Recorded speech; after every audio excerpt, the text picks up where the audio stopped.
Namaste everyone. Welcome to the Cārvāka podcast. This is your host Kushalmehra. So today we are going to do another monologue. But before we start the monologue, let me do customary sound check. Yep, everything seems good. Sound seems good. No video, audio lag, or whatever that nonsense is that I'm usually facing. So before we start the monologue, let's do our customary members shout out. So as you know, membership is available on three platforms. One is YouTube, the one you're watching this live right now, or to the audio listeners, well, you can become a member on YouTube or Patreon, or for folks in India who are addicted to UPI, there is also Fanmo for you. uh, So let's give a shout out to the new members since the last two odd weeks. Vishal Pasi, Harsh, S. Nayak, Anurag Reddy, Ruturaj Kusurkar, Dr. Cooper, Pratham, Abhijit Chatur, बड़े चतुर हो आप, Tejas Dutt, Kuntal Singh, the retired guy, Pratyush Roy, Vinay Kumar, Harsh Prajapati, and Prince Golia Vaibhav Deshikhan. These are all the members on YouTube. Now we will look at the Penmo. So on Penmo, कौन है भाई? Neil Deshmukh, Chaitanya, Amber Khana, Paras Rana, and Jal Raj Nath Singh. Thank you very much for becoming a member on Fanmo. And for Patreon अगर कोई है, मैं देख रहा हूँ पेट्रियन में कोई रह गया है 18th ऑफ सितंबर के बाद. नो, पेट्रियन पे कोई 18 सितंबर के बाद नहीं रहा है. So I think ya we have Vivek Prajapati. So Vivek on Patreon, thank you for joining and becoming a member. So what are the perks for the members? And uh, so Oh, I got one name wrong. So Rutuj Kusurkar, sorry, I got one name wrong. I thousand apologies in thousand apologies. So yeah, so what do you get as a member? There are two tiers. One is the Seekers tier, one is the Speak with Me tier. The Seekers tier members get access to the entire RN invasion, RN migration out of India theory book discussion, the, along with a few scientific papers. And now, right now, we culminate it all into the discussion of the Rig Veda, which is going on. I think this coming Sunday, or if not this weekend, the next weekend. I don't know if I can record this Sunday. No, I cannot. I have too many things lined up. I am flying out back to India, so I can't be doing a session this Sunday. So if I can push it to Saturday, I will. Otherwise, there will be no session this Sunday. But we will be finishing Mandala 3. We have already done Mandala 6 of the Rig Veda. We will be almost be done with Mandala 3 2 of the Rig Veda. So all of that is available for the Seekers tier. More than, I think, 200 hours of content is already there. If you join, you can just join, become a member, and access all of that content. And if you want the Speak with Me tier, you get everything in the Seekers tier. And on top of that, you get the series Understanding and Experiencing Religion. That means you get to access the entire Valmiki Ramayana, chapter by chapter, verse by verse. This is already done. And right now we are covering the Manusmriti. So you get to listen to the sessions as they happen every Sunday and look at the past sessions also of the Manusmriti. And along with that, once a month we do AMA. Just members join in on a Zoom call, they talk to me, and we have a discussion of an hour and a half. And that's about it. And these are the things. And the members content is only available for the members, so you cannot access the members content if you're not a member. So until you're a member, you get the access to the content. And regular podcast viewers, well, you have the podcast. If you want that content, you have to um, look up to all of that only if you are a member. So members get special content.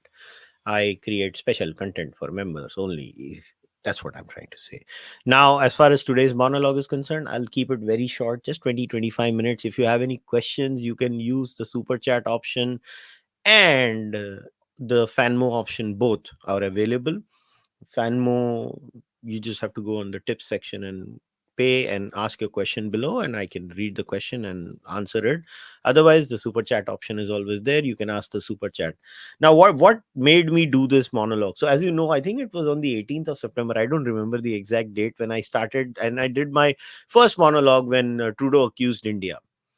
And it's been more than 2 weeks, almost 3 weeks since I did this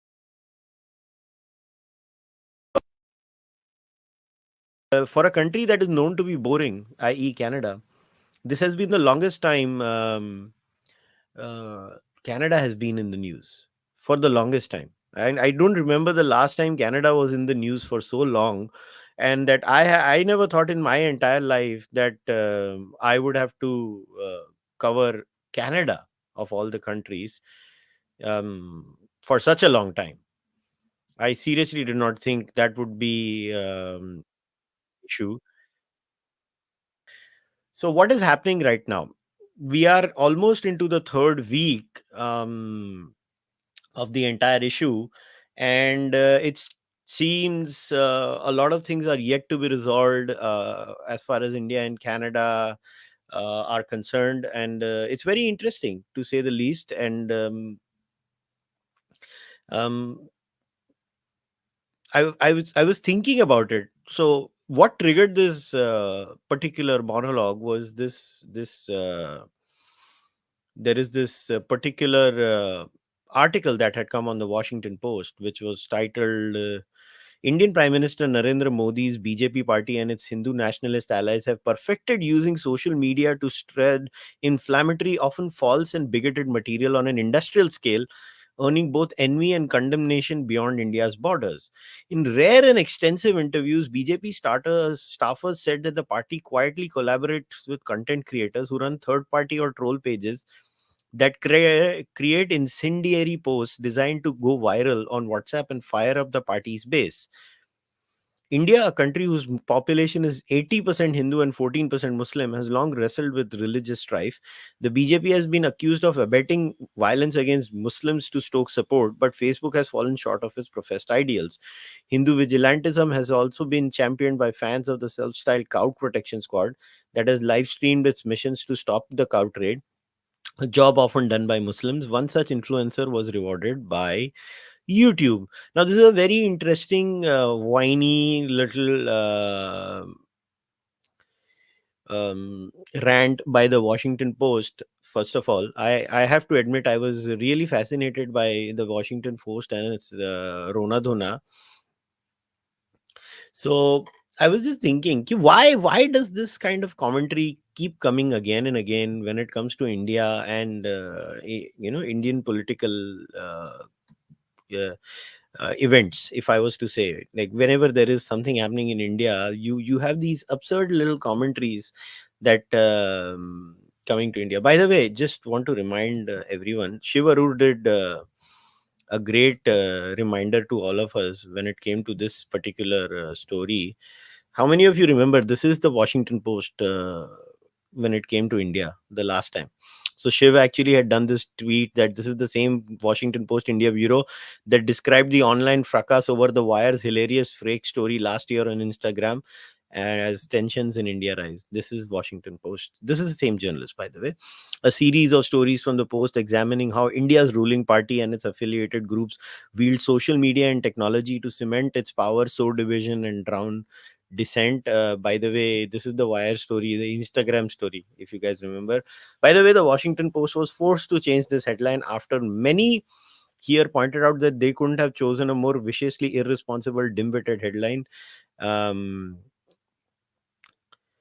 so Shiv had pointed that out. The old or the headline was tensions rise in India over claim that Instagram led ruling party tamper with posts. And then this journalist was a poor headline and we changed. But can you tell me how it is viciously irresponsible? Now, uh, this is the interesting bit over here, that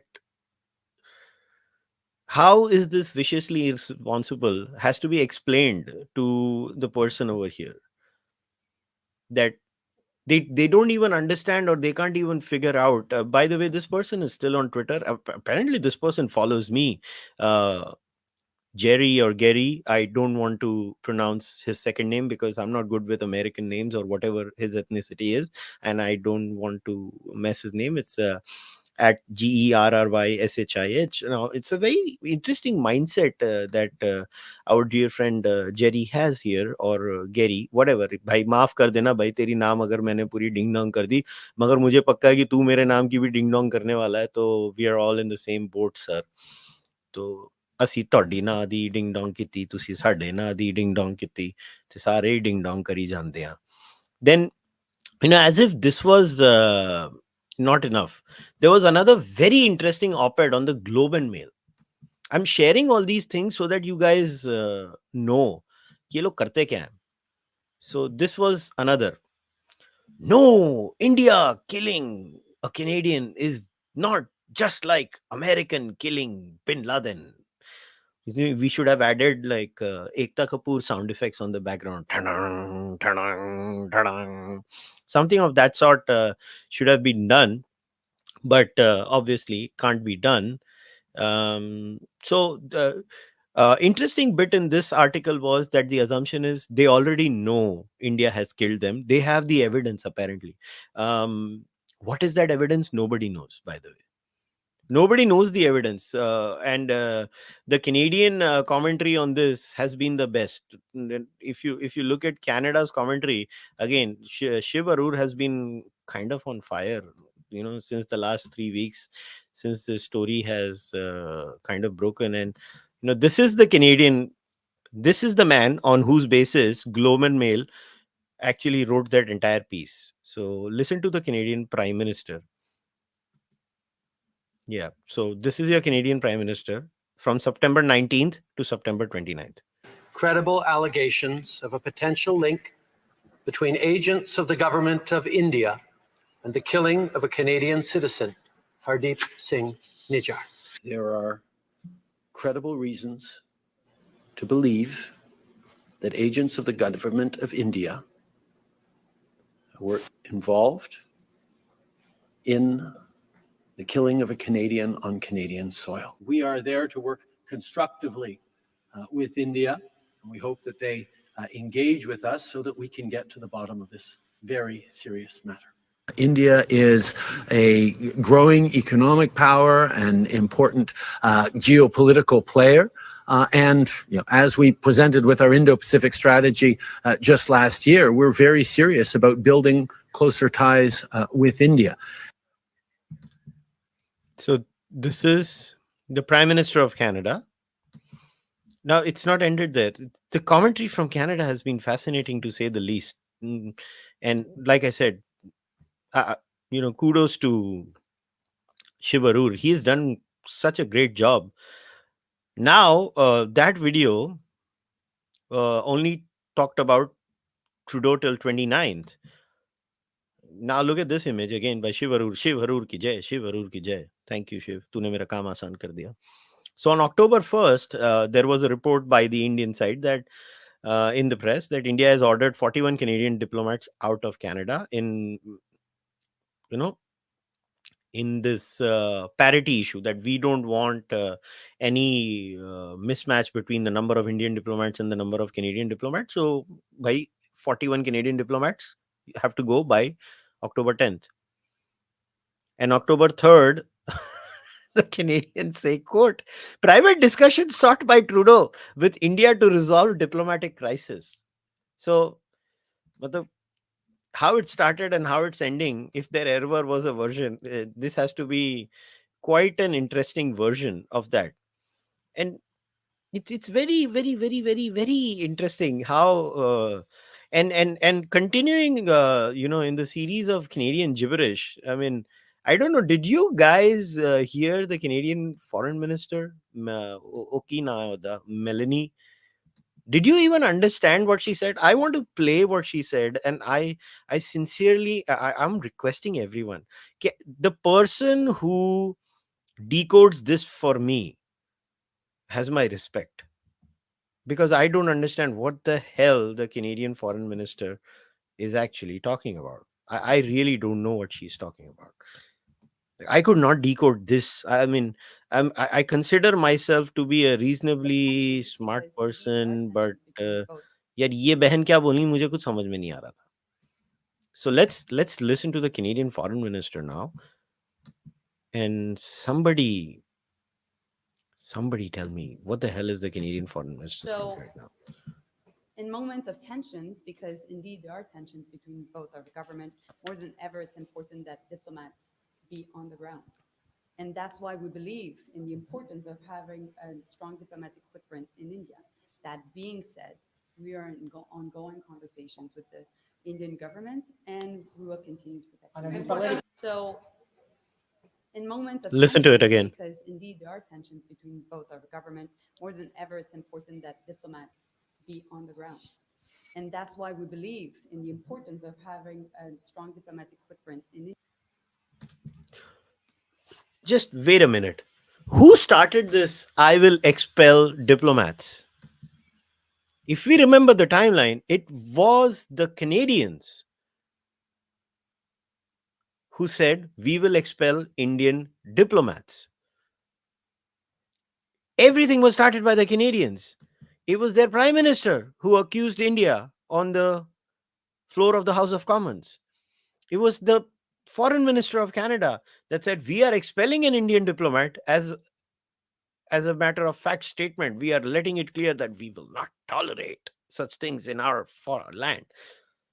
And then India said, okay, उंगली दिया हाथ पकड़ लिया अभी हम तुम्हारे कंधे पे बैठ के सुसु करेगा. That's what India is doing now, because India said we didn't do it. Why are you accusing us? And now, within a matter of a few days, we've come to this point. Like, I don't understand what the Canadian foreign minister was trying to say there. It's a mystery. मतलब बहन क्या कहना चाहती हो समझ में नहीं आ रहा मुझे, थोड़ा साफ करके बताओ. But again, the question all of us need to ask ourselves in this entire fiasco that has been created only because of Canada, in my opinion. India has nothing to do for a change. नहीं तो India बड़ी अजीब अजीब किस्म की हरकतें करती है, मगर इस बार हमने कुछ नहीं किया. And one last photo, again, thanks to Shivarur, shout out to Shivarur. And then I'll play one clip of our honorable foreign minister also. With it's a very important clip that I want you guys to hear. And by go follow Shivarur if you don't. उसने मेरा life इतनी आसान कर दी ना हर चीज इकट्ठा करके. So this is what Shiv said. This is the commentary in Western media when it comes to Nijjar. Washington Post called him an activist. New York Times called him a leader. Financial Times called him a plumber. And Bloomberg, as if, Bloomberg was like, hold my beer, bitches. Bloomberg called Hardeep Singh Nijjar a priest. उसको priest बना दिया है. निज्जर नु priest बनाता.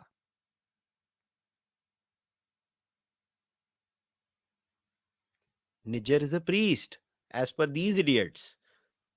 Isn't it fascinating that Hardeep Singh Nijjar, the one who has photos with AK-47, doing training camps all over the place, is a priest. Priest कब से हो गया भाई? ये कब से priest हो गया? ये कहाँ से हो रहा है? ये हो रहा क्या है? ये हो रहा क्या है? So you have to ask yourself this question. कि चालू क्या है भाई? चालू क्या है? But it is what it is. Okay, I'll remove this screen now. And one last video that I want to play. Okay? One last. He go.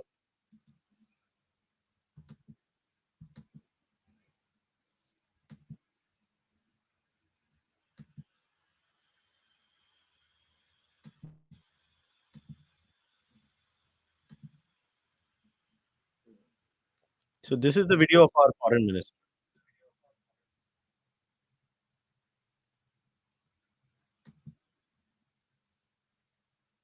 External affairs. I'm sorry. Well, now we in the United States have had the experience not only of lectures from India, but lectures from Canada. And I think, they look at you as the global South. yeah. uh, it's one of the more interesting relationships. And I think Dean Acheson once wrote an essay about Canadian criticisms of the United States, and he titled it Stern Daughter of the Voice of God.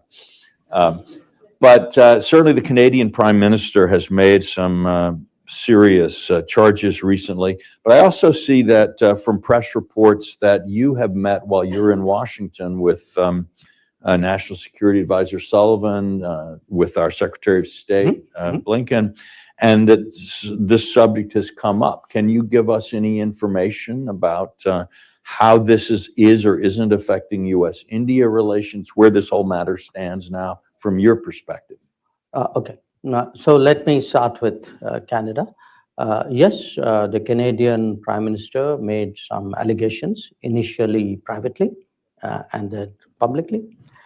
And our response to him, both in private and public, were that what he was alleging was not consistent with our policy, and that if his government had anything relevant and specific they would like us to look into, we were open to looking at it. Now, that's where that conversation is at this point of time.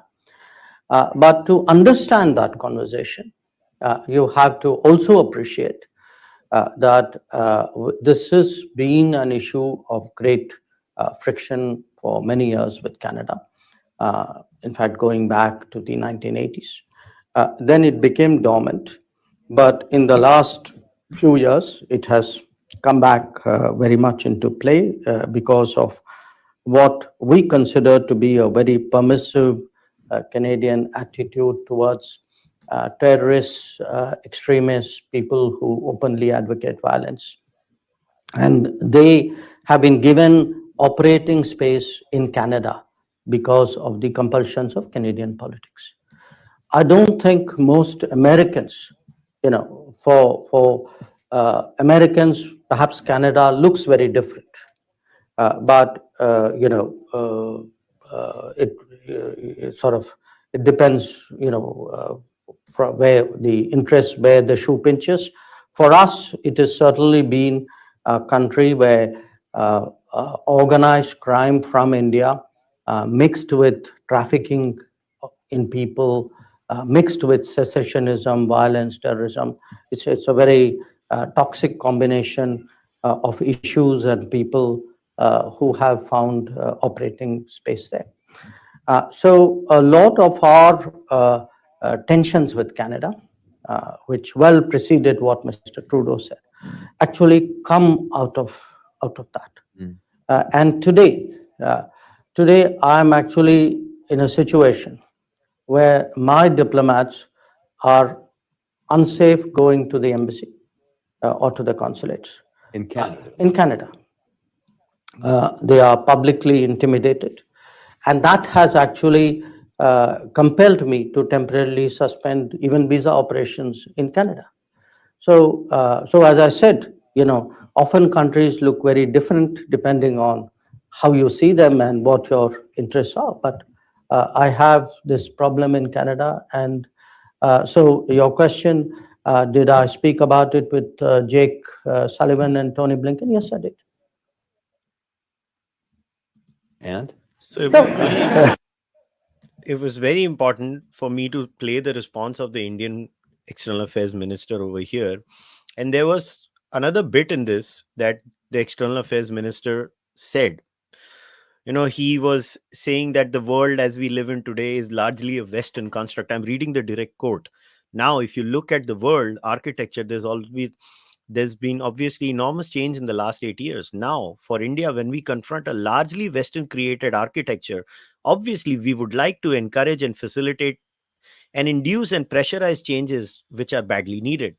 So I make this very important distinction where India is concerned. And this is the key part. India is non-Western. India is not anti-Western. And now we come into why I wanted to do all of this, because I will not need more than 10 minutes to make my point. And this is where a lot of people in the West have misunderstood India. And this is where I like to talk about the colonized mind and the colonizer's mind. Now, Canada, somebody might say that, um, you know, Canada never colonized India. Yes, Canada never colonized India. America never colonized India. But that doesn't mean that there is no colonized mindset and the colonizer mindset in this case. I get that the British colonized India, or before that, the Mughals colonized India, but it doesn't mean that there is no issue there. And there is a way that the West looks at it. This is why I showed you the Washington Post article, which talks about IT trolls, because deep down inside, this is how the West looks at India. And the West looks at the rest of the world that it doesn't think is their equal. Now, there is a certain West. Now, somebody might say, oh, the West has so many differences. Yeah, I get the West has so many differences. Please, you don't have to tell me that and be so condescending. But there is a larger West, and that West is Anglo-American, the Anglo-American Empire, which includes Canada, the United Kingdom, Western Europe, Australia, and New Zealand. There is a way they speak with other people. They speak at people. They speak at people in a condescending way. And that needs to be acknowledged. But why do they do that? They do that because they were getting away with it all these years. Because whenever they would approach somebody, there was no pushback. And the reason is that they didn't care. And nobody was answering their question. And now this is the first time in actually it's history that the West is now facing a unique problem. Now, what is this unique problem? Now, Russia has stood up to the West. Good or bad is not my problem. That is for the Westerners and the Russians to handle, not my fight. China has stood up to the West too in its own way. But while standing up to the West, both Russia and China don't speak in English. They speak in their own language. They speak to their own people. They don't talk back to the West. So the West was used to it. Like, they keep saying what they say, and Russia and China keep doing what they do, and everybody just goes about doing their thing. It's okay. It's not a big deal. But in something changed when it came to India. India speaks in English. India is the first country that the West has, come across in their back and forth, that first of all, is a democracy. So it doesn't have that moral weight of a Russia and a China, where they can't say they are democracies, and the West can just chide them. Oh, you're authoritarian country. You're not even democracy. So go to hell, kind of a scenario. India can't be told that, which is why they try to hit India by all these ratings and all these things that they show. Oh, your democracy is la, la sliding, blah blah blah blah blah blah, all of that rubbish that goes on.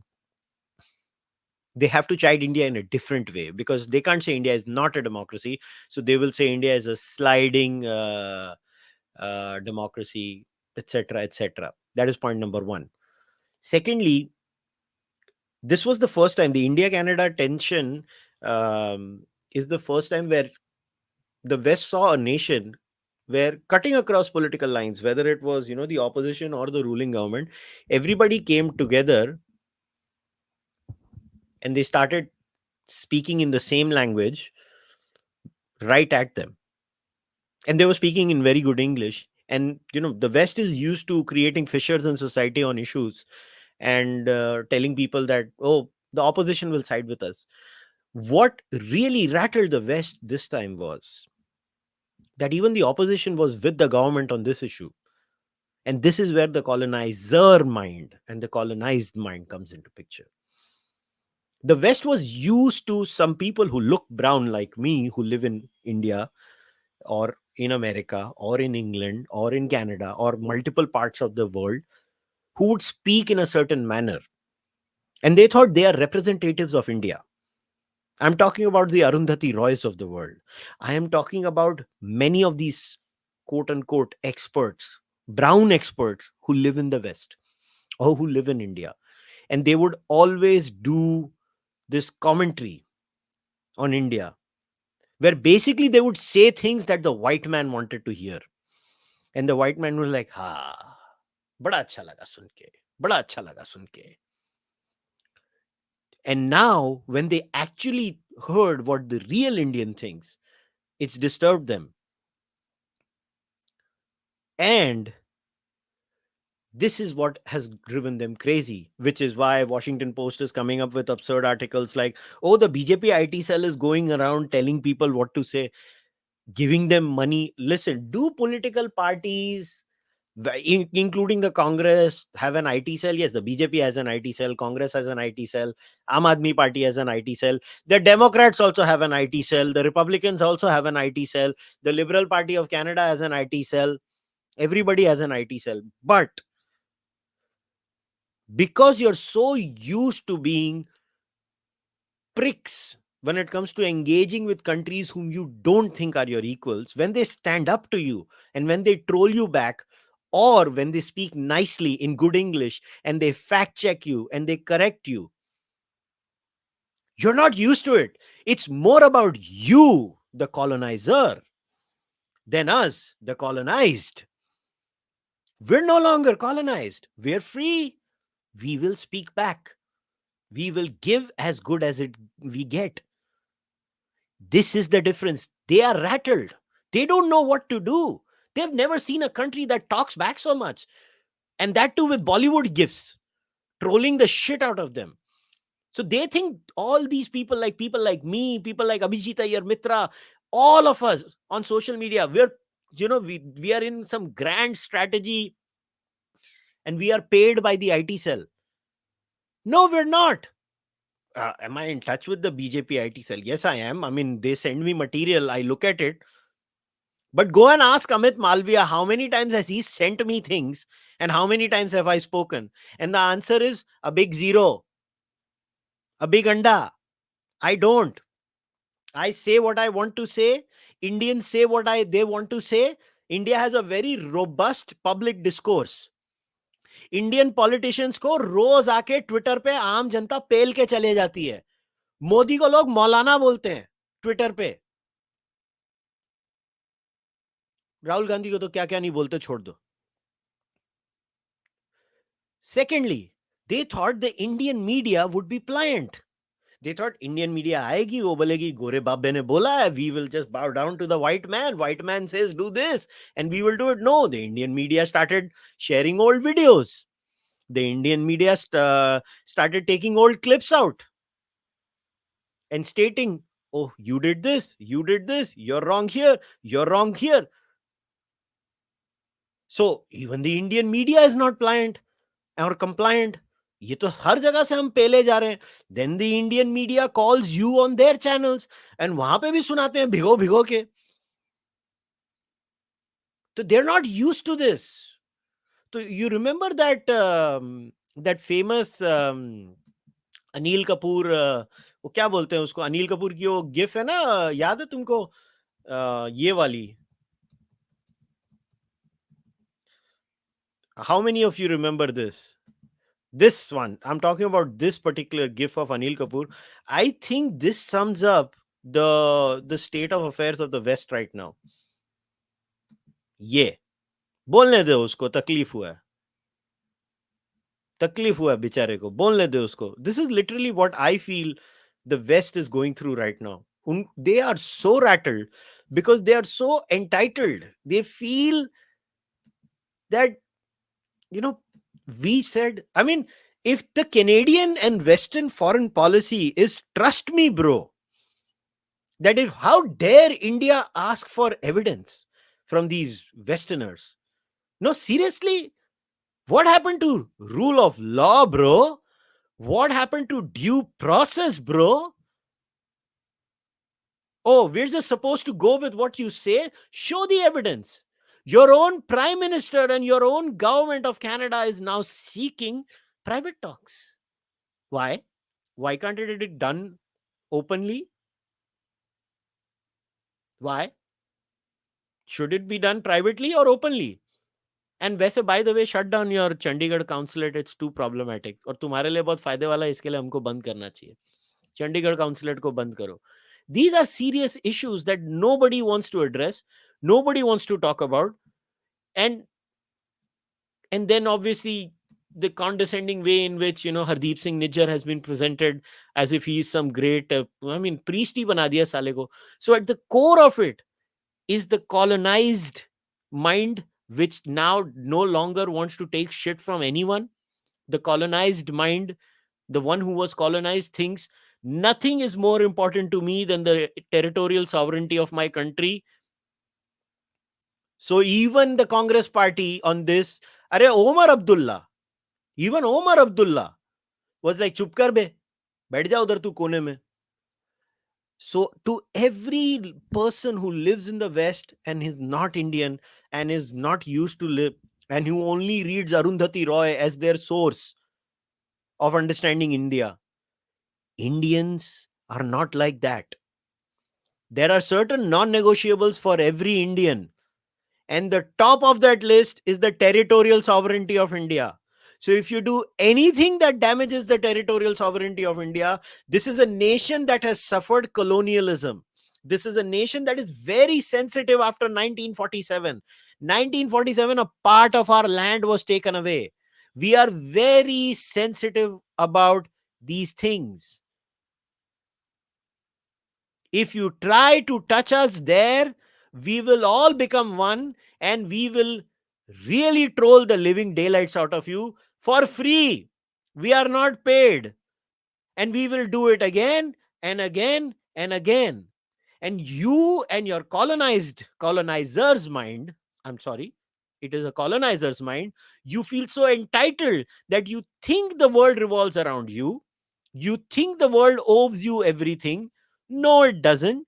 Get used to this, is my last message to every single Western commentator who is shocked to their core about the entire thing that has blown away or fallen in place in the last few days. This is how India will respond every single time India's territorial integrity is questioned. Indians are united. And one more thing. If you think Indians living in your own land hate India, you are sadly mistaken. Indians living in your own land, they love your country too. You will never see an Indian, insulting the American flag, Canadian flag, British flag, Australian flag. You don't see them doing that. I mean, exceptions might be there, but 99% of Indians living outside India, they love the countries they live in. But not for once should you assume, based on your interactions with the Arundhati Roys of the world, that those Indians who live in your country, they hate India. They don't. They love India. They love their culture. They love their civilization.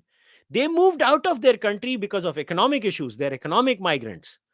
But not for once do you assume that they hate India.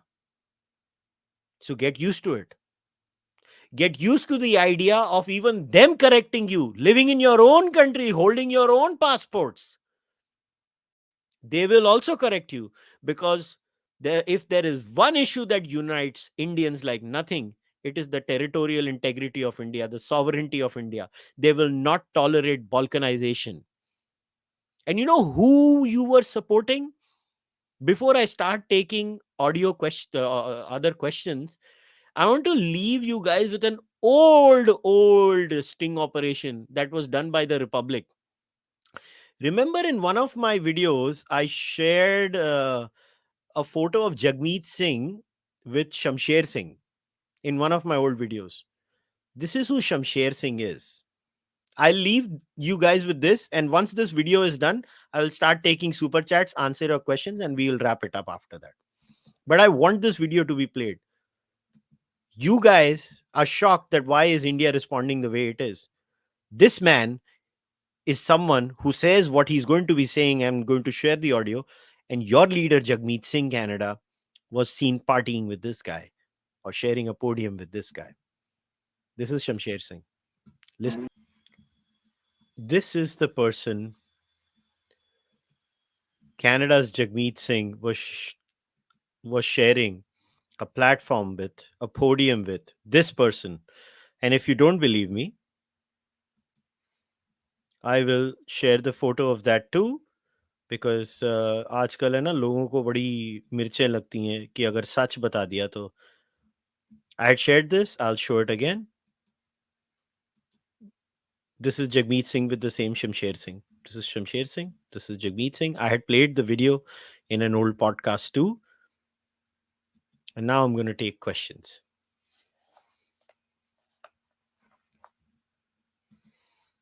Okay, what should be our as Indians realistic view of Western narratives, news, etc., not an optimist or pessimist or cynical view? I think we should stop bothering about what they say at a core level. We should not be affected by what they say, but we should be very unemotional and at the same time very clinical in our criticism of the West. We should engage with the West. We should not become Western haters. I am not a Western hater. I actually like the West. I like the West a lot, but at the same time it doesn't mean that the West owns us. So if we can be in a situation where we send the message across in a very clear crisp way, then I think we should be fine. If you're still in Canada, it would be nice if you get in touch with JJ McCullough. He's a political commentator who has recently put out a video on the recent spat. He's definitely more nuanced. I'll check it out. I don't know about this content creator of Canada, but I'll see him. Speak of certain red lines regarding territorial integrity. How will you explain Muslims dreaming about a separate state from India in India, according to many reports? Well, if can you show me the exact numbers of Muslims who want to separate India? Because the Pew Research poll showed an overwhelming majority of Muslims in India. I think what was 95% or 98% love India and want to live in India. So what's the big deal if a minority out of that says, I mean, compared to Hindus, were their numbers out of the way? I actually saw the Pew poll numbers, they were not. So I think it is not even an issue. So these are the super chats. Let me check if there was any any question on Fanmo. No, I don't see any Fanmo question. And people keep talking about the audio lag as if it affects me. I mean, I told you guys I can't fix it right now. I tried it 2-3 times, but you guys keep saying the same things. It doesn't change my reality. मुझे समझ में नहीं आ रहा है मेरे को क्या करना चाहिए ऐसे लोगों का. बार बार बोलने से कोई चीज वापस थोड़ी ना हो जाती है. So I guess okay, there are no other questions. If there are super chats, I would have taken them. Other than that, I really don't see any questions in the live stream. Because people keep talking about the audio lag. I mean, I tried my best. I did it 2-3 times. I can't change it. I apologize for the same, but usually exiting this and coming back changes the audio lag issue. But hey, it is what it is. And I don't see any other questions as of now because everything. Okay, somebody has said bring Rupa on to your podcast. Rupa who? As if तुम लोग assume कर रहे हो कि मैं दुनिया के हर रूपा को जानता हूँ.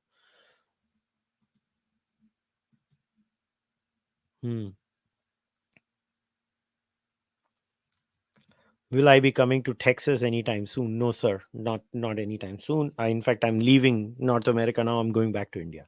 I'll be in England for a few days, but other than that, no. Maybe next year. I don't know. Okay, Drupa Subramania. Nope, that's not going to happen. And I'm not going to call her on the podcast. So there you go. And I don't even mind saying no openly over here. In fact, I've blocked her on Twitter. I don't speak with her. I don't want to speak with her. I wish her well. I wish her all the best. I wish her all the luck with True North. She's doing good work, but she's not coming on my podcast. Okay? I've had enough of that.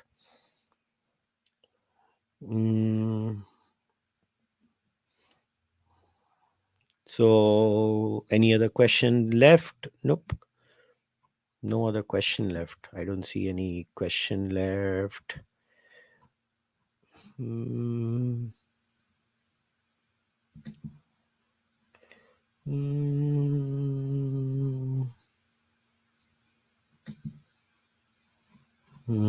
Nope, no questions left. All right, guys, then we can wrap this podcast up. Once again, I apologize for the audio lag issues. I tried my best to fix it. Like usually what happens is if you exit StreamYard and you come back in StreamYard, the audio lag issue is completely fixed. But apparently today I tried it again and again and again, but it did not get fixed. But it is what it is, and I apologize for the same. But as always, thank you very much for your questions. I try to do my best to answer all your questions because most of the comments, I don't deal with comments on the live stream. If there were questions on the live stream, I would have dealt with it. So I looked around, I didn't find any interesting question. I took all your super chats. And once again, I want to remind all of you that the solution to this entire, India Canada tension is not hating the West. You're not going to get anywhere by hating the West. The West is an economic powerhouse, it is a military powerhouse, whether you like it or not. Secondly, the West is not someone that hates you either. But remember Jaishankarji's words: India is non Western, India is not anti Western. Your own external affairs minister is very clear that India is not anti Western, and India should not be anti Western. India is non-Western. So India doesn't comply to the Western worldview like some Westerners expect India does complies with. India will never comply with certain shenanigans of the West. And the West should not expect India to just bow down whenever it tells it to bow down. It's not going to happen. The West should get used to the idea of that. I think we are in for a very interesting next decade and a half or so where the West will slowly psychologically adjust to the idea of a rising India, an India that talks back, an India that speaks English, an India that corrects them, an India that chides them. So, right now, what is happening is it's more of a mental adjustment for the colonizer mind, not the colonized mind. The colonized mind is adjusting in the sense that now, it's like the bacha has become big and now the bacha is talking. The bacha was bullied all the time, but now the kid is speaking back, and the bully was not used to the one who was bullied to be talking back. So now the bully has to adjust in this case, and it will take some time.